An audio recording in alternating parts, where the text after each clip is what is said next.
Continuando então o nosso curso de atualização de transporte escolar, vamos à aula 5, dando continuidade ao nosso tema regras e normas de circulação. Regras de estacionamento e parada, vamos lá. Artigo 29, inciso 8.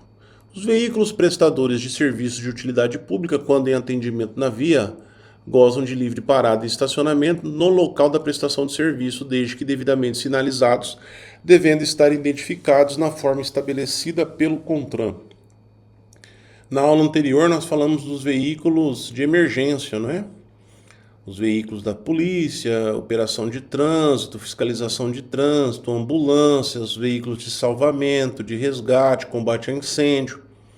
Aqui já são os veículos prestadores de serviços de utilidade pública. Então podemos aqui colocar como esses veículos aqui, os veículos de transporte de valores, os veículos de coleta de lixo, os veículos de tratamento de água e esgoto, das empresas de água e esgoto, veículos também de energia elétrica, os veículos que tratam de telecomunicações, todos que você imaginar, internet, veículos que trabalham com guincho, veículos que trabalham também com transporte de valores, já falei, né? Tem mais um, pessoal, que eu estou tentando lembrar aqui. Vai vir à mente, mas são esses veículos, então, esgoto, veículos que trabalham com esgoto, né? E gás, né? E os veículos, lembrei, os veículos que trabalham com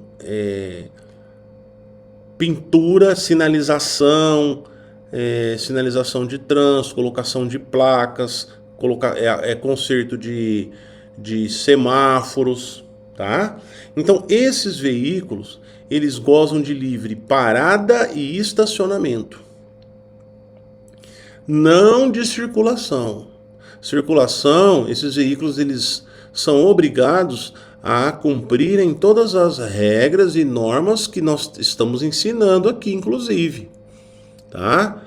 Andar na via, não pode andar na contramão, não pode circular em cima da calçada, não pode circular na contramão, não pode circular em cima da praça, certo? O que eles podem é parada e estacionamento para o atendimento que eles precisam realizar. E eles precisam estar devidamente sinalizados. Tudo bem? Seguindo, artigo 46. Sempre que for necessária a imobilização temporária de um veículo no leito viário, em situação de emergência, deverá ser providenciada a imediata sinalização de advertência na forma estabelecida pelo CONTRAN. Já falamos aqui que no acostamento a parada só pode ocorrer no caso de emergência. Não existe situação de parada que não seja de emergência. Parada do veículo, muito menos estacionamento. E ele traz que toda parada, né, então a imobilização temporária, né, em situação de emergência, então ele está bem claro, porque vai parar, deverá ser providenciada a imediata sinalização. Tudo bem? Artigo 47. Quando proibido o estacionamento na via, a parada deverá restringir-se ao tempo indispensável para embarque ou desembarque de passageiros, desde que não interrompa ou perturbe o fluxo de veículos ou a locomoção de pedestres. É daí que vem o conceito de parada, que é o tempo estritamente necessário para o embarque e desembarque de passageiros. Então, se na via está proibido o estacionamento, eu posso parar meu veículo. Porém, é só para o tempo do embarque e do desembarque. Artigo 49, parágrafo único. O condutor e os passageiros não deverão abrir a porta do veículo, deixá-la aberta ou descer do veículo sem antes se certificarem de que isso não constitui perigo para eles e para outros usuários da via. Então, toda vez que eu for abrir a porta, tanto do condutor ou dos passageiros, eu devo observar antes no espelho retrovisor, de forma que esse movimento não cause um sinistro. Já o parágrafo único diz que o embarque e o desembarque devem ocorrer sempre do lado da calçada, exceto para o condutor. Então, trouxemos inclusive uma imagem aqui de um ônibus, né? No embarque e desembarque de seus passageiros, e observa-se que é sempre realizado pelo lado da calçada, certo? Da calçada. Tudo bem? Mesmo que eu esteja conduzindo um veículo de passageiros, os passageiros no banco de trás, eles devem priorizar sempre descer do lado da calçada, tá?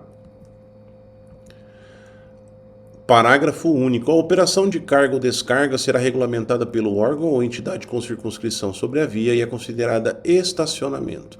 Tanto é que ela sempre, nos locais de operação de embarque e operação de carga ou descarga, nós temos o símbolo da placa de regulamentação, estacionamento regulamentado, e com as informações complementares sobre a questão da pesagem do veículo, o horário que pode ocorrer essa operação de carga e descarga, né? E a partir daí, então, determinado pelo CTB, a operação de carga e descarga é considerada estacionamento, uma vez, inclusive, que o motorista tem que descer do veículo para observar a carga, nota fiscal, todo esse procedimento.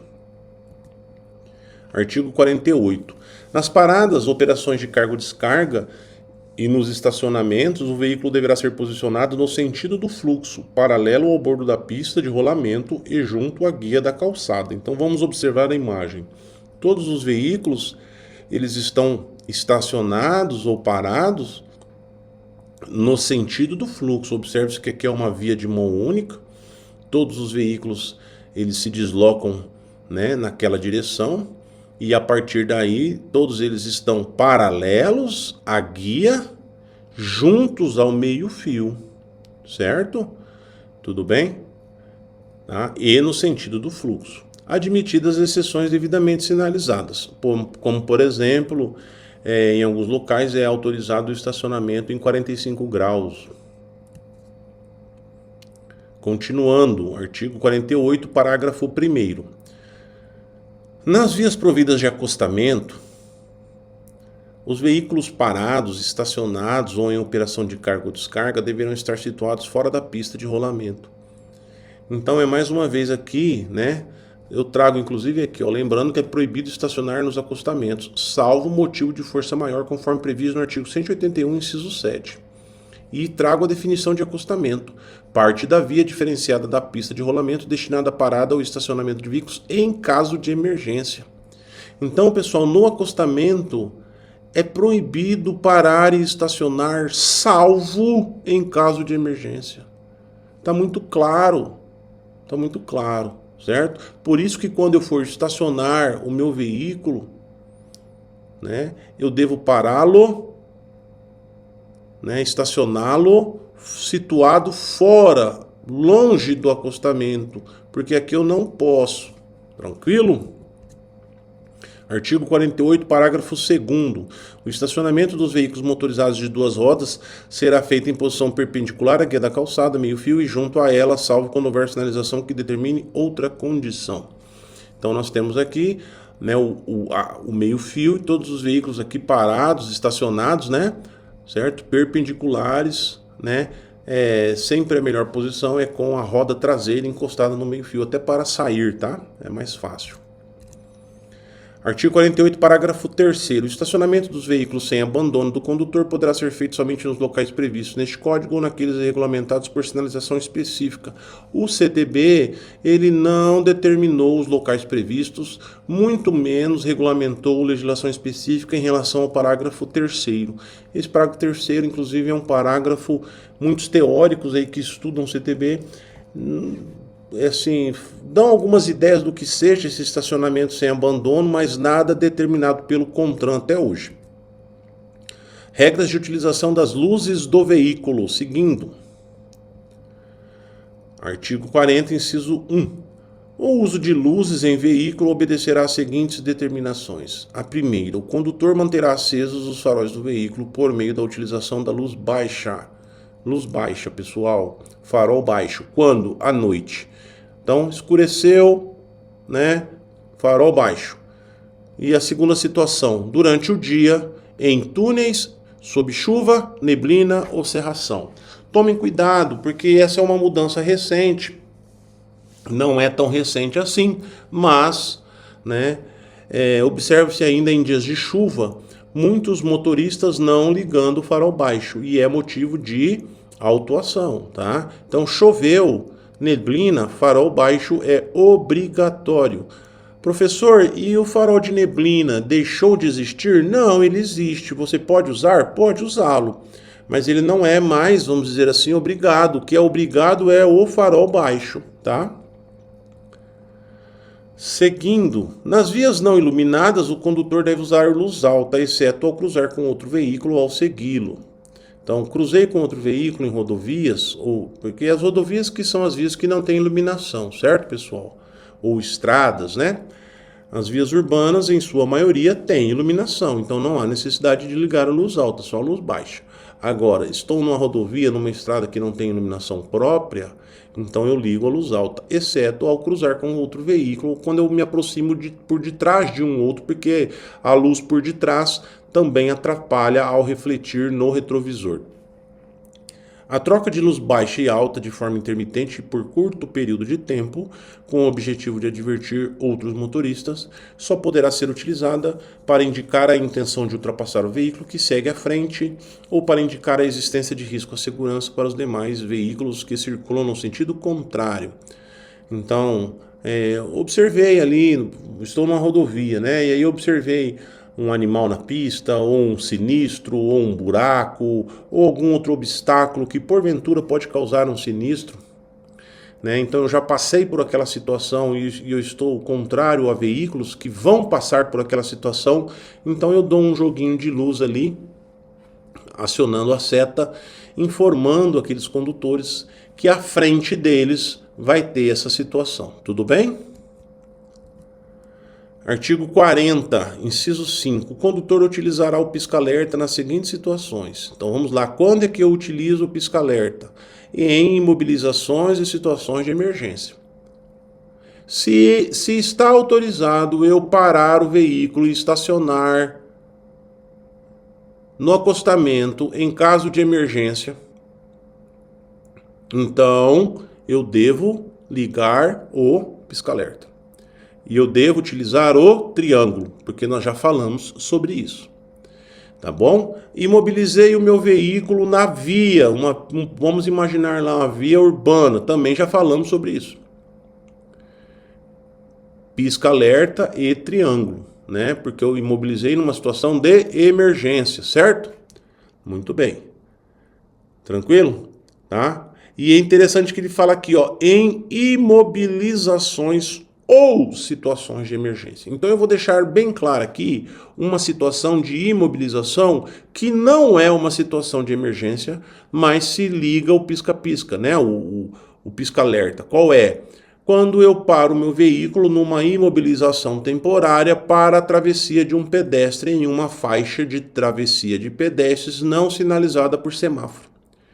Pedestre está atravessando, eu parei meu veículo, aciono o pisca-alerta. Porque ele está falando em imobilizações ou situações de emergência. Uma outra imobilização, eu estou vindo numa rodovia e tem lá o pare e siga, não tem? Estão reformando lá a rodovia. E aí tem lá o servidor lá, né, com a bandeirola vermelha. Né? E aí tá lá o pare para que eu pare meu veículo. Parei meu veículo, liga o pisca-alerta. B, quando a regulamentação da via assim o determinar. Existem alguns lugares, né, que ele regulamenta, né, inclusive alguns túneis, né, ele pede para que você acenda a luz do farol baixo, como nós já vimos, e ligue o pisca-alerta. Inciso 6. Durante a noite em circulação, o condutor manterá acesa a luz da placa. Tranquilo? Inciso 7. O condutor manterá acesas à noite as luzes de posição quando o veículo estiver parado para fins de embarque ou desembarque de passageiros, recarga ou descarga de mercadorias. Eu vou explicar bem essa regra das luzes, da utilização das luzes, porque ela é bem simples, mas carece de explicação. Vamos lá. Quando eu estou com meu veículo, isso durante a noite, tá, pessoal? Quando eu estou com meu veículo em circulação, luz baixa ligada. Quando eu estou com meu veículo em circulação à noite em vias urbanas ou vias rurais que não tem iluminação, luz alta, exceto ao cruzar com veículos, né? Ou vir atrás de um outro veículo, já dissemos. Quando eu paro o meu veículo para embarque e desembarque, eu tenho que desligar a minha luz baixa e ligar a luz de posição. A luz de posição, pessoal, é a meia luz. Enquanto tiver movimento no veículo de embarque e desembarque de passageiros, eu devo manter a minha luz de posição ligada. Certo? Muito bem. Estacionei o veículo. O que eu faço? Desligo a luz. Não tem mais movimento de passageiros de embarque e desembarque? Não tem mais. Então eu desligo a luz. Eu não posso deixar a luz em posição, na luz de posição, muito menos no farol. Porque quem vem pela via vai achar que aquele veículo está em movimento e aquele veículo está parado, está imobilizado. Tudo bem? Mesmo que você vai ficar dentro do veículo. Por exemplo, eu parei para esperar chegar alguém, eu estou ali esperando dentro do carro. Eu devo desligar o farol. A pessoa se aproximou para entrar no veículo, para embarcar, eu ligo a meia luz, que é a luz de posição. Coloco o veículo em movimento, ligo o farol baixo. Essa é a regra. Tá bom, pessoal?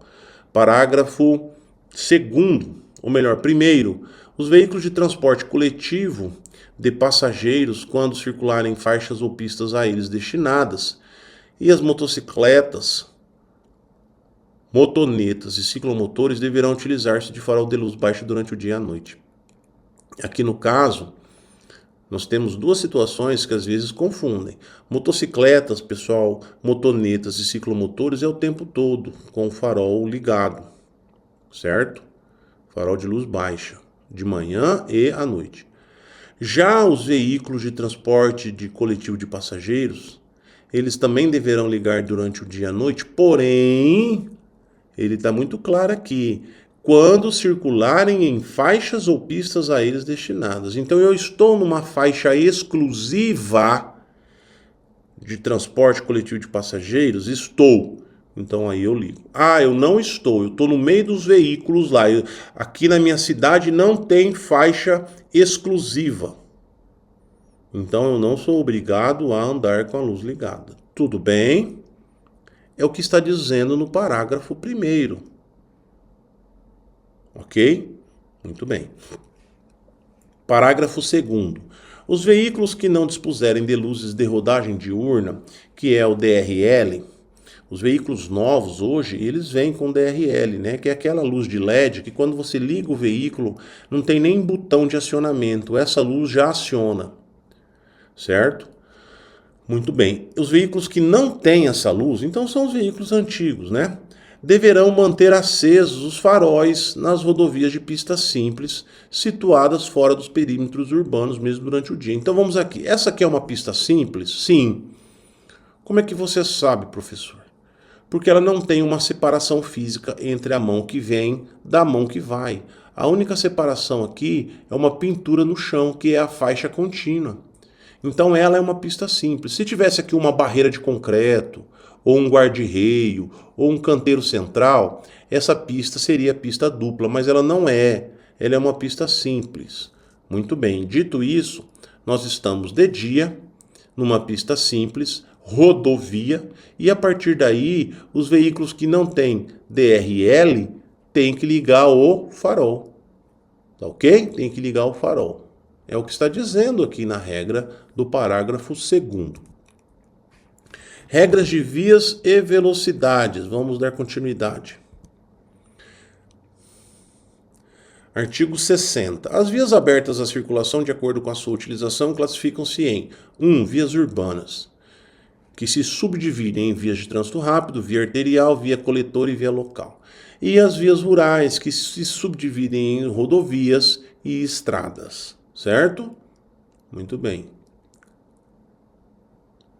Velocidade máxima permitida, artigo 61, parágrafo 1º. A velocidade máxima permitida para cada via é indicada por meio de placas. Onde não existir sinalização, vale o seguinte. Vamos ver. Onde não existir sinalização. Vias urbanas, trânsito rápido, 80 km por hora. Via arterial, 60 km por hora. Via coletora, 40 km por hora. E via local, 30 km por hora. Só um detalhe, pessoal, importante, para deixar aqui bem claro a vocês, a diferenciação, as características dessas vias, né? Então a via local é aquela via, né, do bairro, vamos dizer assim, né? Elas são vias de acesso às residências, aos locais, né? É uma via que não tem semaforização, a sinalização ela pode até existir, mas ela é precária. É uma via de pouca movimentação de veículos, então não é uma constância de veículos andando o tempo todo ali, certo? Já a via coletora, o nome já fala, é uma via que coleta. Ela vai pegar o trânsito da via arterial e vai levar para a via local, certo? Então é uma via coletora. A via coletora, ela já é semaforizada, ela já tem fluxos maiores, ela é bem sinalizada, tudo bem? A diferença da via coletora para a via arterial somente é que a via arterial é uma via muito parecida com a coletora, porém ela cruza a cidade, o município, e ela liga regiões do município. Então ela liga a região norte com a região sul e a região leste com a região oeste. Então são as principais vias de uma cidade que cruzam a cidade de um lado ao outro. Essas são as vias arteriais. As vias coletoras, elas pegam o trânsito das vias arteriais, que são as principais vias da cidade, e levam para as locais, certo? A diferença da via coletora da via arterial é somente isso que eu disse, tá? Que a via arterial cruza a cidade de leste a oeste, norte e sul. Essas vias são semaforizadas, possuem um trânsito pesado, né? Às vezes em determinados horários tem congestionamento, tá? Então possuem travessias de pedestre no mesmo nível, então tem as faixas de pedestre para eles atravessarem. São vias que podem ser vias de mão dupla, mas também podem ser vias de mão única. E as suas quilometragens nós já trouxemos aqui. E a via de trânsito rápido é uma via que ela não tem cruzamento. Ela é uma via única, são chamadas de vias expressas, né? Não chegam a ser rodovias porque são vias urbanas, tá? Mas são vias expressas. Essas vias elas não têm cruzamento, então não tem outras vias que cruzam ela. Pelo fato de não ter cruzamento, não tem semáforos. A travessia dos pedestres por essas vias, é feito por passarela ou por túnel. Então não tem travessia de pedestre no mesmo nível. Ou é um nível acima ou é um nível abaixo, né? Passarela e túnel. Tudo bem? Essas são as características das vias de trânsito rápido, ok? No estado do Mato Grosso do Sul, nós não temos vias de trânsito rápido. Nós temos vias de trânsito rápido no estado de São Paulo, no estado do Rio de Janeiro, no estado do Paraná, Rio Grande do Sul, tá? No estado do Mato Grosso do Sul, nós não temos vias de trânsito rápido. Nós só temos vias arteriais, vias coletoras e vias locais. E a quilometragem nós já passamos para vocês aqui. Já as vias rurais, elas são subdivididas em rodovias, né? As rodovias são subdivididas em pista simples e pista dupla. Já expliquei a diferença da pista simples para a pista dupla. A pista simples, a velocidade é 100 km por hora. Já a pista dupla é 110 km por hora. Para quem? Para automóveis, caminhonetas, caminhonetes e motocicletas. Já 90 km por hora para os demais veículos, tanto na pista simples quanto na pista dupla. Já nas estradas, é uma velocidade só, 60 km por hora para todos os veículos. Joia? Então aqui está a divisão das velocidades nas vias rurais, rodovias e estradas. Lembrando, pessoal, essas velocidades, elas são velocidades quando determinadas quando não há sinalização. Não tem sinalização, não tem placa. Aí considera-se essas velocidades. E a velocidade mínima? A velocidade mínima não poderá ser inferior à metade da velocidade máxima estabelecida, respeitadas as condições operacionais de trânsito da via. Então, vamos imaginar que uma via, a velocidade máxima é 80 km por hora. Qual que é a mínima? 40, porque é a metade da máxima. Se uma velocidade máxima é 120, a velocidade mínima é 60. Tá? Assim vai. Regras de equipamentos obrigatórios de segurança. Vamos lá. Artigo 41. O condutor de veículo só poderá fazer uso de buzina desde que em toque breve nas seguintes situações. 1. Para fazer as advertências necessárias a fim de evitar sinistros. E 2. Fora das áreas urbanas, quando for conveniente advertir a um condutor que se tem o propósito de ultrapassá-lo. Artigo 65. É obrigatório o uso do cinto de segurança para condutor e passageiros em todas as vias do território nacional, salvo em situações regulamentadas pelo CONTRAN. Artigo 64, parágrafo único.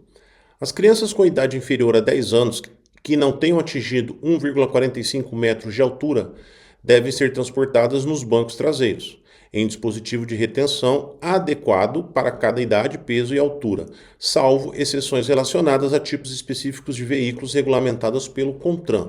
Muito bem. Então são dois critérios. Primeiro, ser inferior a 10 anos, né? E não tenham atingido 1,45 metros de altura. Se a criança tem um dos dois, ela pode ir para frente, tudo bem? Para o banco dianteiro. Então, se a criança tem 10 anos ou mais, ela já pode ir para o banco da frente. Ou se ela tem mais que 1,45, né? Inclusive 1,45, também ela já pode ir para o banco da frente. É o que está falando para o artigo 64. E aí ele vem no seu parágrafo único. O CONTRAN disciplinará o uso excepcional de dispositivos de retenção no banco dianteiro do veículo e as especificações técnicas dos dispositivos de retenção a que se refere este artigo. Existem alguns veículos que não têm banco traseiro, só tem banco dianteiro, como por exemplo algumas caminhonetes, inclusive picapes, né? E a partir daí, então, o CONTRAN já regulamentou sobre o uso de dispositivos nos bancos da frente, dianteiros. E também ele já regulamentou a segunda parte do parágrafo único que fala sobre quais são esses equipamentos e suas especificações técnicas, né? Os dispositivos de retenção, que é o que nós veremos no próximo slide, que é a resolução 819 de 2021. Então vamos aos equipamentos. Primeiro, bebê conforto ou conversível para as seguintes condições: crianças com até 1 ano de idade ou crianças com peso de até 13 kg, conforme limite máximo definido pelo fabricante do dispositivo.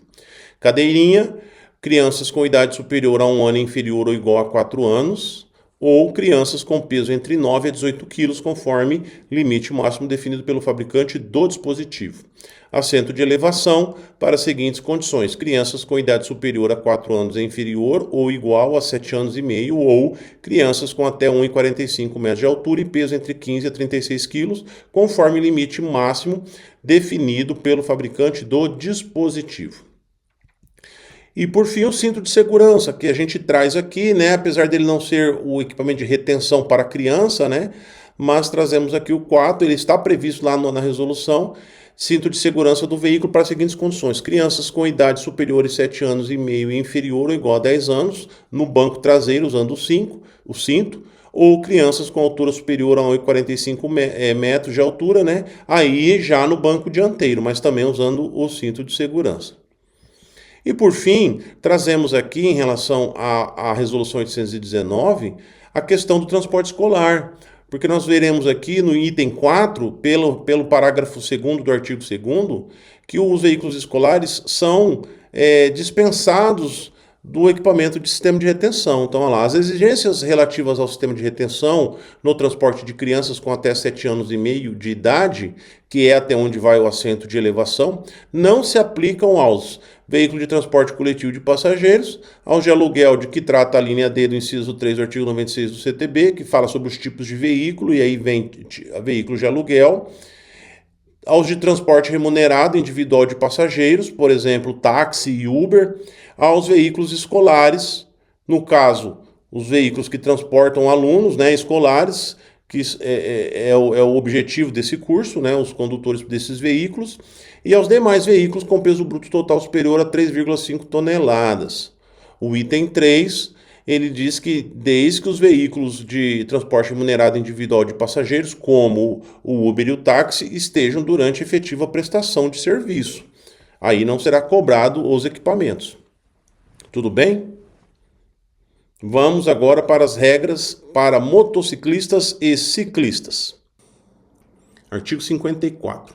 Os condutores de motocicletas, motonetas e ciclomotores só poderão circular nas vias 1. Utilizando capacete de segurança com viseiro ou óculos protetores. 2. Segurando o guidão com as duas mãos. 3. Usando vestuário de proteção de acordo com as especificações do CONTRAN. Artigo 55 do CTB. Os passageiros de motocicletas, motonetas e ciclomotores só poderão ser transportados. Vamos lá. Inciso 1. Utilizando capacete de segurança. Inciso 2. Em carro lateral acoplado aos veículos ou em assento suplementar atrás do condutor. E inciso 3. Usando vestuário de proteção de acordo com as especificações do CONTRAN. Tudo bem? Tranquilo? Vamos seguir.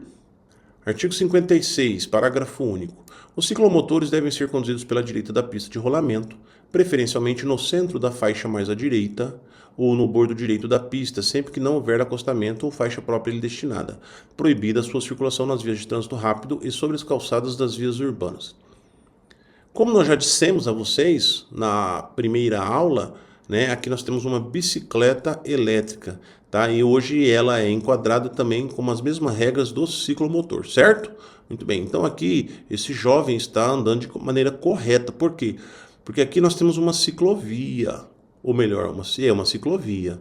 Mas ele não utiliza a ciclovia porque esse veículo deve estar andando aqui.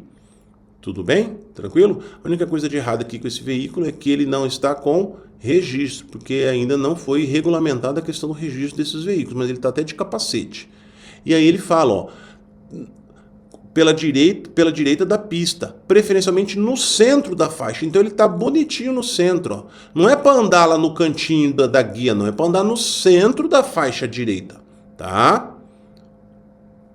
Ou no bordo direito da pista, sempre que não houver acostamento ou faixa própria a eles destinada. Proibida a sua circulação nas vias de trânsito rápido e sobre as calçadas nas vias urbanas. Também ele não pode andar nas calçadas. Quando uma via comportar duas ou mais faixas de trânsito e a da direita for destinada ao uso exclusivo de outro veículo, de outro tipo de veículo, os ciclomotores deverão circular pela faixa adjacente à da direita. Então imagine que essa faixa aqui fosse de uso exclusivo de veículos de transporte público coletivo. Essa faixa fosse contínua e aqui só pudesse circular os ônibus urbanos. Onde que andaria esse ciclomotor? Nessa faixa aqui, tá bom? Beleza? É a faixa adjacente. Artigo 58. Nas vias urbanas e nas rurais, de pista dupla, a circulação de bicicletas deverá ocorrer quando não houver ciclovia, ciclofaixa ou acostamento, ou quando não for possível a utilização destes, nos bordos da pista de rolamento, no mesmo sentido de circulação, regulamentado para a via, com preferência sobre os veículos automotores. Então nós temos aqui os 4 casos. Primeiro, ciclovia. Observem que é uma via da bicicleta afastada da via dos carros, né? Da pista de rolamento. Aqui tem um canteiro, está segregado, está em outro nível, então é chamada de ciclovia. Aqui é a ciclofaixa, é somente mais uma faixa da via, separada somente com tachões, tudo bem? Aqui nós temos o acostamento, aqui é a rodovia e aqui nós temos o acostamento. E aqui é uma via normal urbana e não tem onde acostamento, o cidadão está andando próximo do meio-fio. Então é o que ele está falando.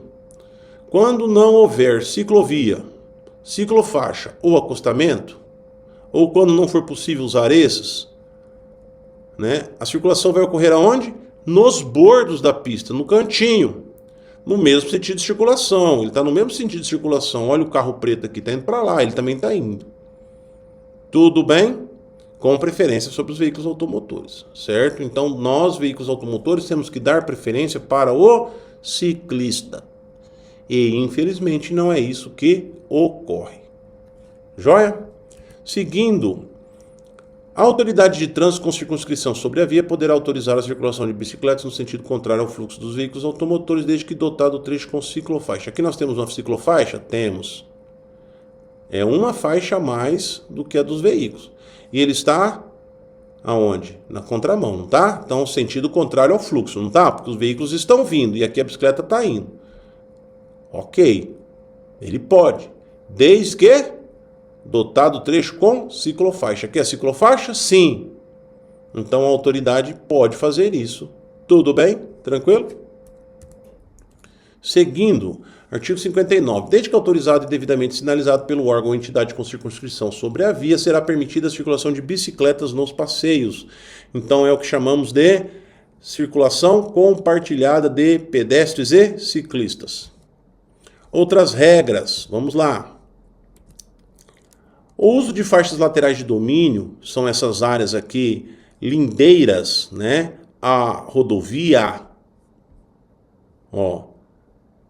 áreas adjacentes às estradas e rodovias, obedecerá às condições de segurança do trânsito estabelecidas pelo órgão ou entidade com circunscrição sobre a via. No caso, em rodovias, existem dois órgãos que cuidam delas. Quais são? O DENIT, né, e o DER. O DENIT nas rodovias federais e o DER nas rodovias estaduais. A partir daí, então, a responsabilidade de cuidar da segurança dessas áreas é do DENIT. Por isso que ele fala, antes de construir junto à rodovia, consulte o DENIT, devido ao artigo 50. Artigo 51. Nas vias internas pertencentes a condomínios constituídos por unidades autônomas, a sinalização de regulamentação da via será implantada e mantida às expensas do condomínio após a aprovação dos projetos pelo órgão ou entidade com circunscrição sobre a via. Então, nos casos de condomínio, pessoal, quando o condomínio vai inaugurar, né, está fazendo ali os prédios, tudo, eles apresentam um projeto para o órgão executivo da cidade, né, do município, que é o Departamento Municipal de Trânsito. Eles aprovam ali o projeto, né, e eles vão lá e vão sinalizar. Porém, quem paga é o condomínio, tudo bem? A empresa que construiu o condomínio. Os veículos de tração animal serão conduzidos pela direita da pista, junto à guia da calçada, meio-fio ou acostamento, sempre que não houver faixa especial a eles destinada, devendo seus condutores obedecer no que couber às normas de circulação previstas neste código e as que vierem a ser fixadas pelo órgão ou entidade com circunscrição sobre a via. Tudo bem? Só para a gente deixar bem claro aqui, viu, pessoal? Quais são os veículos que podem circular no acostamento? Veículos de tração animal, bicicletas, falamos das bicicletas, não falamos? E ciclomotores. Ciclomotores, professor, podem circular no acostamento? Sim, podem. Onde que os ciclomotores não podem circular? Em vias de trânsito rápido e nas calçadas, nos passeios. Tudo bem? Certo? Tá. Depois você volta a aula lá e assiste, ou então pega a apostila para você ver. Tá? Então, os ciclomotores podem circular nas rodovias no acostamento, tá? Onde eles não podem? Vias de trânsito rápido e calçadas e passeios, que é o lugar onde vai o pedestre. Tá joia? Calçadas e passeios, né? É lógico que são aonde? Nas zonas urbanas, não é verdade, pessoal? Tranquilo? E vias de trânsito rápido também são em zonas urbanas. Eles não podem circular nas vias de trânsito rápido. Então, voltando. Ciclomotores, bicicletas e veículos de tração animal podem circular nos acostamentos. Seguindo, artigo 53. Os animais isolados ou em grupos só podem circular nas vias quando conduzidos por um guia. Observado o seguinte. 1. Para facilitar os deslocamentos, os rebanhos deverão ser divididos em grupos de tamanho moderado e separados uns dos outros por espaços suficientes para não obstruir o trânsito. 2. Os animais que circularem pela pista de rolamento deverão ser mantidos junto ao bordo da pista. No estado do Mato Grosso do Sul ainda existe essa situação de veículos serem transportados em comboio, vamos dizer assim, né?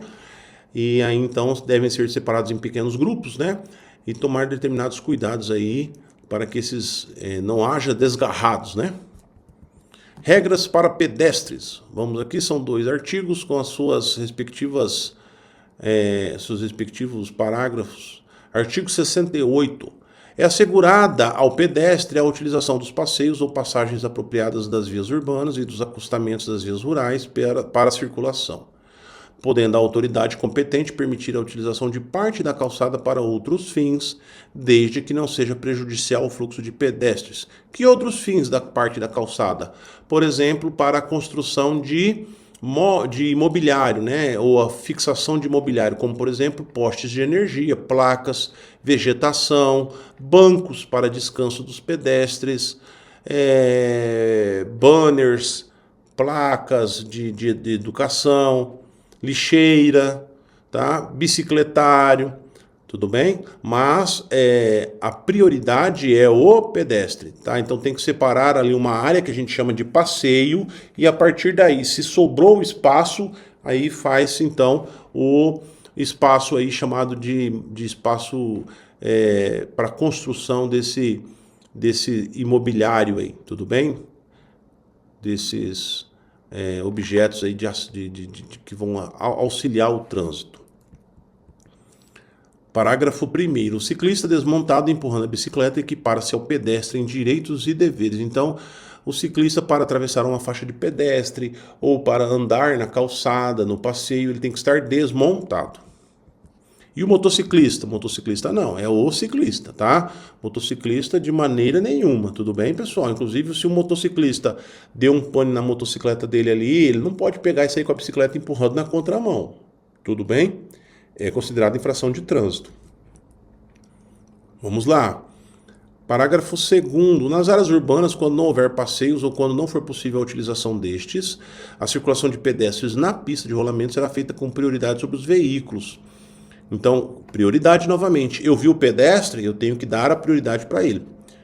Pelos bordos da pista, em fila única. Então, pelo bordo, pessoal, é juntinho aqui do meio-fio, em fila única, um atrás do outro.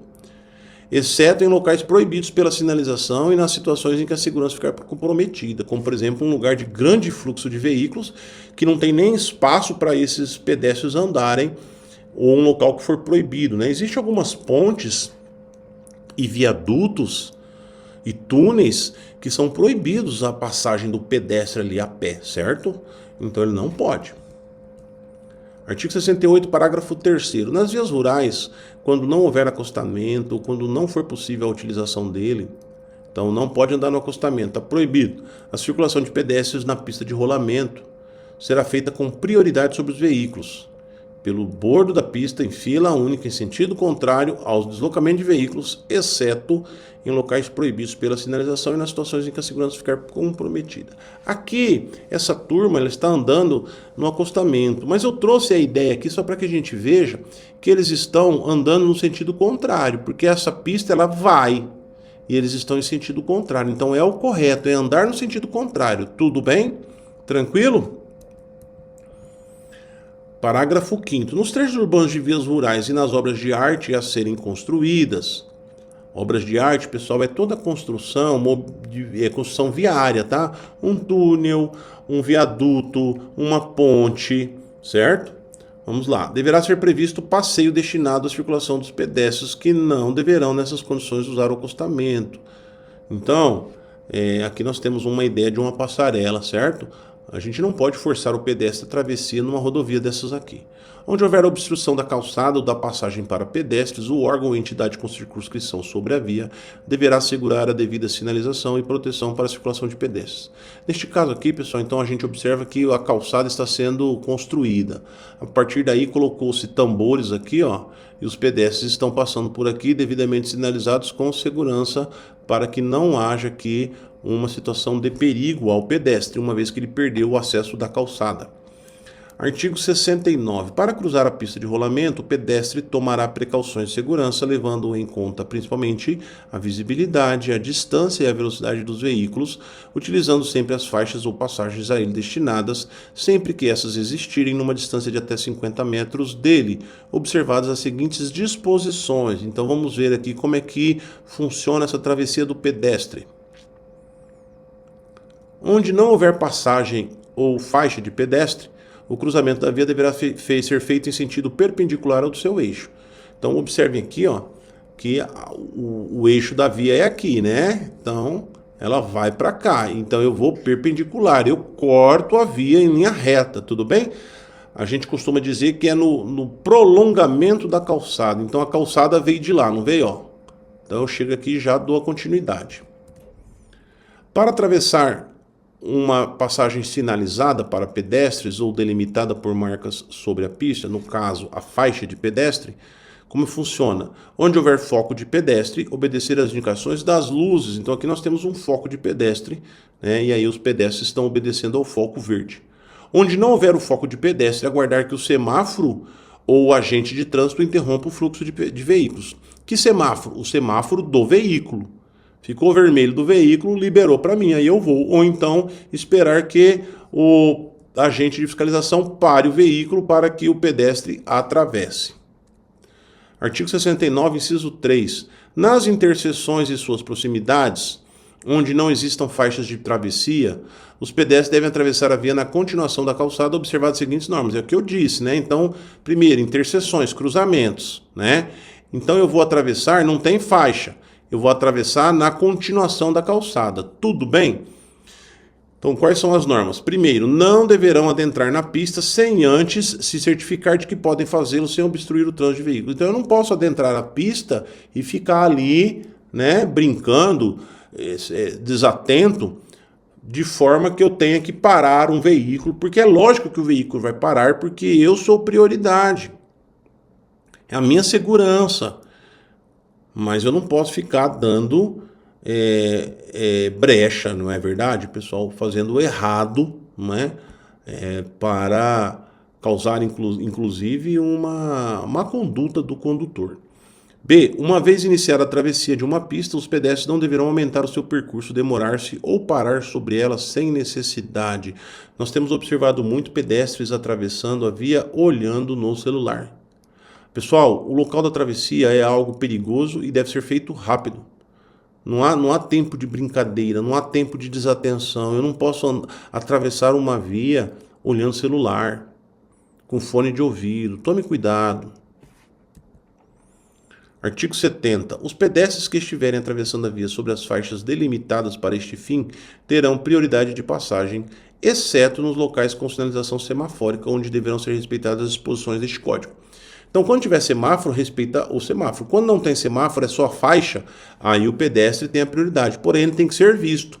Então, eu tenho que fazer algo para que o veículo me veja e ele entenda que eu tenho a prioridade e assim ele parar o veículo dele, não só numa faixa, mas se a via tiver 2, 3, 4 faixas, todos os veículos pararem para que eu atravesse em segurança. Nos locais em que houver sinalização semafórica de controle de passagem, será dada preferência aos pedestres que não tenham concluído a travessia, mesmo em caso de mudança do semáforo, liberando a passagem dos veículos.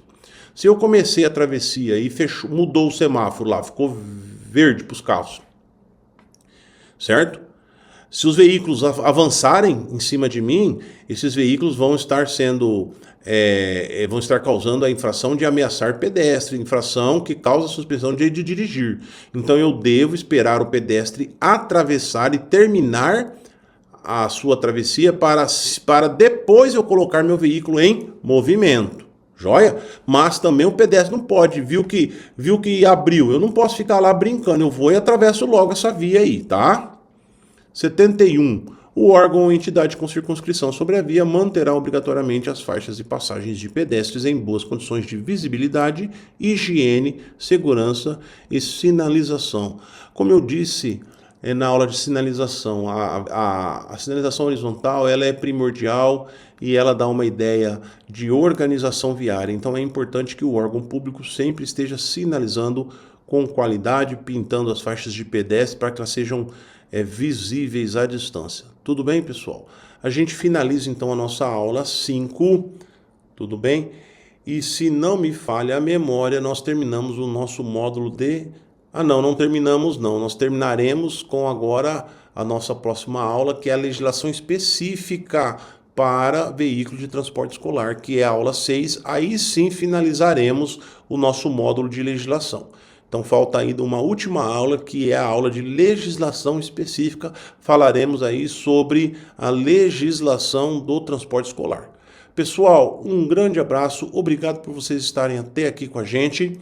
Qualquer dúvida, mande mensagem lá no chat, mandem mensagem no fórum, que a nossa equipe vai responder vocês. Temos uma equipe preparada para retirar as suas dúvidas e fundamentar qualquer ideia ou conceito que foi explorado e ensinado aqui, tudo bem? Um grande abraço e até a próxima aula.